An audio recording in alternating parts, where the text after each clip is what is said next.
বন্ধুরা, অঞ্জলিস কিচেনে আপনাদের সকলকে স্বাগত। বন্ধুরা, আজ আমি করে দেখাবো এঁচোড় চিংড়ি।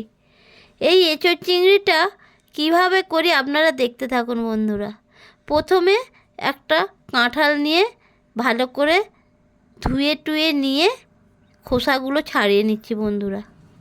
খোসাগুলো ছাড়িয়ে নিয়ে তারপরে পিস পিস করে একটা বোলের মধ্যে জল নিয়েছি, সেই জলের মধ্যে ফেলে দিচ্ছি।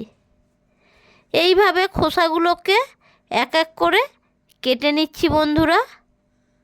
কেটে যেভাবে পিস পিস করে কাটি সেইভাবে আবারও পিস পিস করে কেটে নিচ্ছি। এইভাবে আমি সমস্ত কাঁঠালগুলোকে কেটে জলে দিয়ে দিলাম বন্ধুরা। এরপর একটা হাঁড়িতে করে কিছুটা জল নিয়ে উনানে বসিয়ে দিলাম এঁচোড়গুলোকে একটু ভাপিয়ে নেওয়ার জন্য।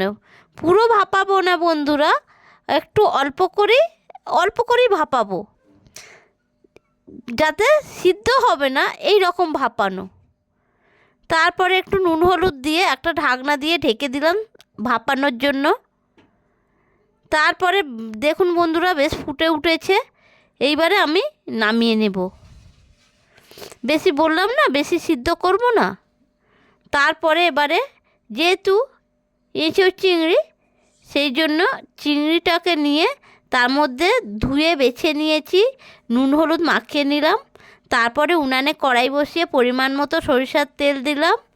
সরিষার তেলটা একটু গরম হতে তার মধ্যে মশলা মেখে রাখা চিংড়ি মাছগুলো দিয়ে দিলাম ভাজার জন্য।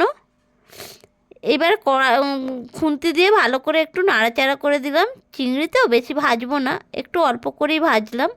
তারপর চিংড়িগুলো ভাজা হয়ে গেল বন্ধুরা, আমি খুন্তি দিয়ে তুলে নিলাম, একটা পাত্রের মধ্যে তুলে নিচ্ছি বন্ধুরা।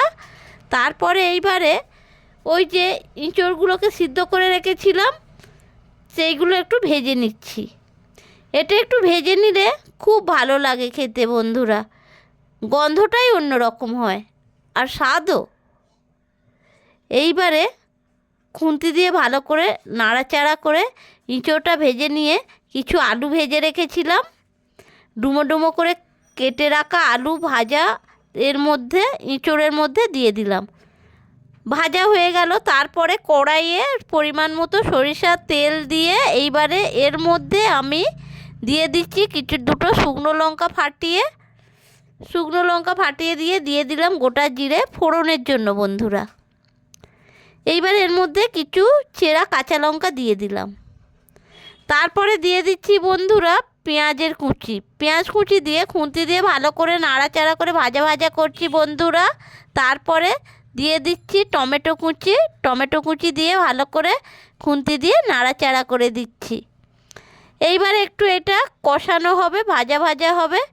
তারপরে দিয়ে দিচ্ছি বন্ধুরা পরিমাণ মতো লবণ দিয়ে দিচ্ছি হলুদ গুঁড়ো দিয়ে এইবারে খুন্তি দিয়ে একটু নাড়াচাড়া করে দেব। দেখুন বন্ধুরা, ভাজা হচ্ছে। এরপরে আমি দিয়ে দিচ্ছি এর মধ্যে আদা রসুন বাটা দিয়ে বন্ধুরা আমি আবারও খুন্তি দিয়ে নাড়াচাড়া করে দিচ্ছি।